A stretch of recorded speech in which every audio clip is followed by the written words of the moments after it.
The unraveling knot as they pulled into the driveway. Sarah's heart was still pounding with hurt and anger.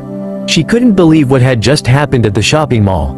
Her husband, Tom, had called her his cook in front of that pretty lady he used to know. The humiliation burned deep, and she was determined to confront him about it. Once they were inside the house, Sarah wasted no time. "What the hell was that, Tom?" she demanded, her voice shaking with anger. "Calling me your cook in front of her? Do you have any idea how belittling that was?" Tom avoided her gaze, his face flushing with guilt. "I didn't mean it like that, Sarah. I was just caught off guard," he muttered, his voice barely audible. "Caught off guard? That's your excuse?"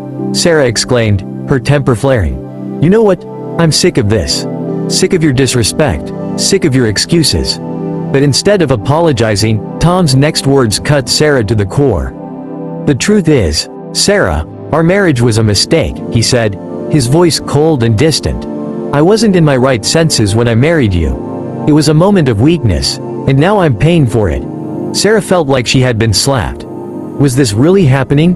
After years of marriage, was Tom really saying their relationship was a mistake?